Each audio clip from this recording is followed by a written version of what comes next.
Hello and welcome. I hope that you are having a fantastic day. Today we're going to talk about cryptocurrency news. We're going to talk about Bitcoin Cash is up 145%, Bitcoin options, and new crypto tax service. So let's get started. I'm not a financial advisor. This is not financial advice. This is my opinion. I'm not smarter than you. You are smarter than you realize. Do not trust what I say. Do your own research. So, Crypto Daily movers and shakers for 15/1/20. So Bitcoin rallied 8.36% on Tuesday, reversing a 9.97% fall on Monday. Bitcoin ended up the day at $8,772. For the bulls, Bitcoin would need to break out above $11,000 to form a near-term bullish trend. Wow. I don't know why that's a tongue twister for me this morning, but it sure is. Bitcoin Cash SV led the way, surging by a whopping 145%. So if you had any Bitcoin Cash, you're going to be dancing in the streets. Bitcoin Cash ABC is up 30%, EOS is up 22%, Ethereum is up 15%, Litecoin is up 17%, Ripple is up 10%, and Tron was up 13%. Binance Coin was up 9%. Monero was up 8%. Stellar Lumens was up 9%. Trailed the pack on the day. So a lot of cryptocurrencies have been up during Tuesday, and many of them are still up. I think BTG was one of the biggest winners. It rallied up over 300%. Since then, it has fallen quite a bit, but it has held a good portion of that gain that it had on Tuesday. Bitcoin's dominance has tumbled to 65%. So over the last year or so, Bitcoin has accounted for over 70% of the total market cap on all cryptocurrencies. And because the altcoins are beginning to surge, Bitcoin's market cap has slipped by about 5%. As the broader market surged on Tuesday, trading volumes also jumped, hitting $168 billion before easing back. At the time of writing, 24-hour volume stood at $167.5 billion. So that's a pretty good amount of cryptocurrency trading hands between people. So it looks like 2020 is going to be a great year for cryptocurrency, especially with the Bitcoin halving coming up in May. Now, there's an event happening in Davos, Switzerland, and it's becoming a big thing for cryptocurrency. In fact, CoinDesk is going to do a series of op-eds previewing the World Economic Forum in Davos, Switzerland. CoinDesk will be on the ground in Davos from January 20 to 24th, chronicling all things crypto at the annual gathering of the world's economic and political elite. Follow along by subscribing to our pop-up newsletter, CoinDesk Confidential Davos. And then here's a little excerpt of what's going on. What happens at WEF's official gathering is important, but most who have attended Davos previously know that the promenade is a beehive of activity around cryptocurrencies, blockchain, AI, cybersecurity, and other emerging technologies. Many crypto people who attend Davos never step foot inside the main event and do not hold a coveted white badge. Instead, they hang out on the promenade and participate in a myriad of panels, networking events, and meetings mixed with late-night partying and bonding. The promenade blockchain events are in high demand and considered cutting edge, thereby attracting some high-profile leaders who might seem out of place under normal, stodgier circumstances. Seeing rock stars, actors, CEOs, billionaires, social impact entrepreneurs, and developers together is not unusual at Crypto Davos. Where else do you see both Jamie Dimon and Jamie Oliver walking down the same block within meters of each other? Or Michael Douglas walking into an MIT-hosted lunch on AI and blockchain? Seriously, that happened back in 2017. So it sounds like this is an event for both the stars and for not so much the stars, but it's centered around the world's finances and money, and yet World Economic Forum. It's the World Economic Forum, and historically it had been just for the wealthy and financial business players, but crypto is obviously making an impact on this meeting and having quite an influence. Ethereum rallies 15%, but here is why it could correct in the short term. Ethereum is up more than 15%, and it broke the key $150 and $160 hurdles versus the US dollar, while Bitcoin jumped above 8,800. However, the current price action suggests Ethereum could correct towards $160 before it continues higher. Ether's price rallied significantly after it broke the $148 resistance area against the US dollar. The price even surged above $160 level and traded as high as $171. There is a key bullish trend line forming with support near the $162 on the hourly chart of the Ethereum/USD data feed via Kraken. The pair is likely to correct lower towards 162 or 160 before it starts a fresh increase.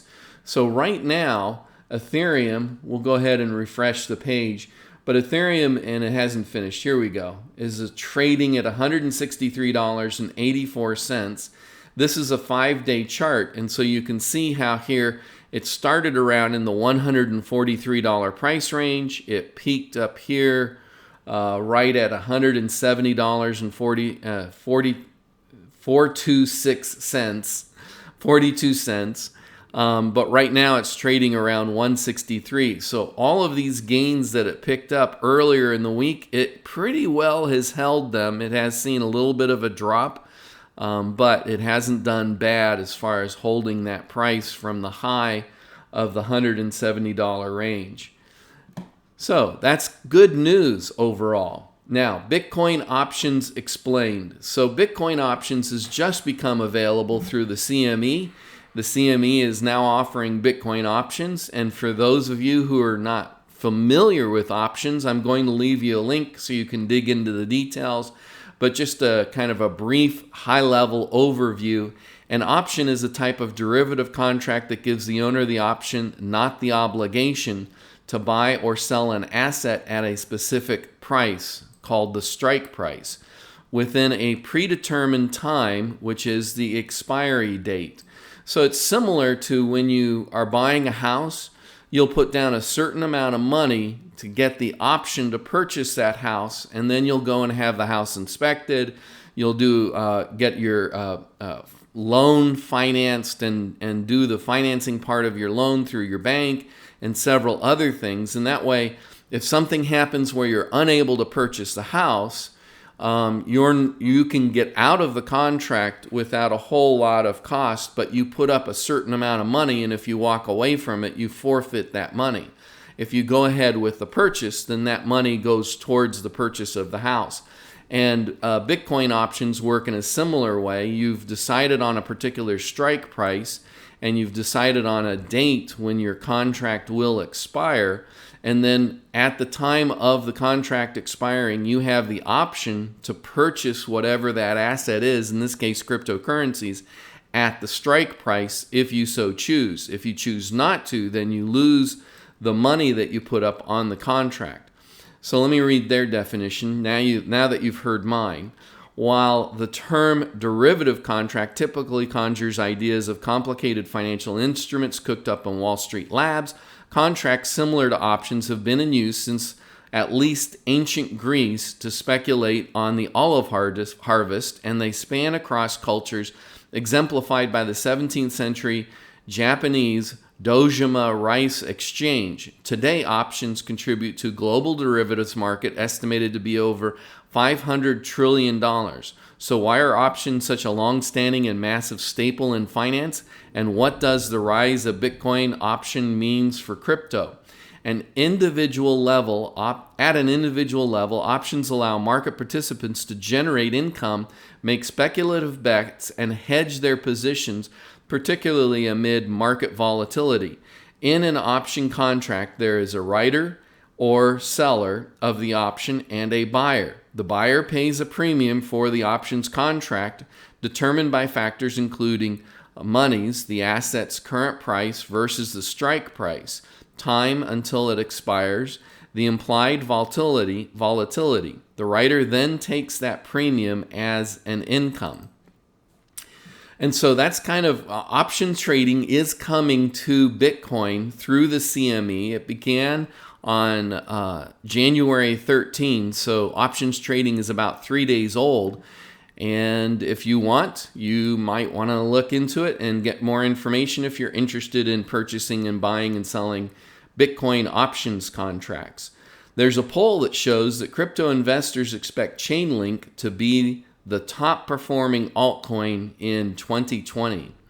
The altcoin known as ChainLink had a stellar year in 2019, outperforming the rest of the entire crypto market by a wide margin, while many other assets fell to new lows. However, according to a new poll, crypto investors at large expect the altcoin to be a top performing asset once again this year, while lightning strike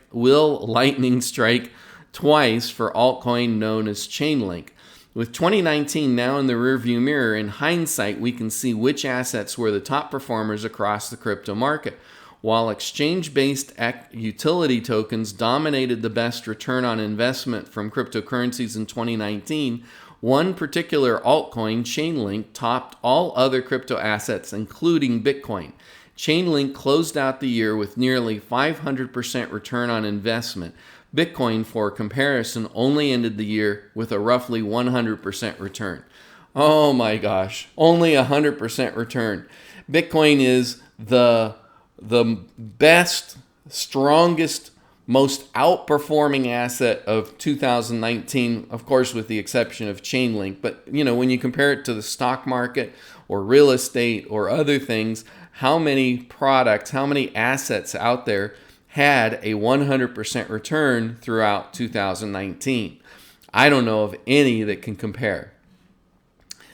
So, holding cryptocurrency is your wallet hot? Consider whether your assets are insured under a homeowners or commercial policy. So I thought this was very interesting. At least one court, however, has ruled that cryptocurrency may be covered by homeowners policies. In Kimmelman versus Wayne Insurance Group, an insured submitted a claim under his homeowner's policy for approximately $16,000 in stolen Bitcoin. The insurer took the position that cryptocurrency was money and covered under the policy. However, the policy had a sub-limit of $200 for monetary loss under the policy. When the insurer refused to pay the full $16,000 claim, the insured brought suit alleging breach of contract and bad faith. The insurer then moved for judgment on the pleadings. The Ohio trial court denied the insurer's motion for judgment on the pleadings, relying on IRS ruling 2014-21 and holding that cryptocurrency is property and not money, and therefore the loss was covered and was not subject to the $200 monetary loss limit.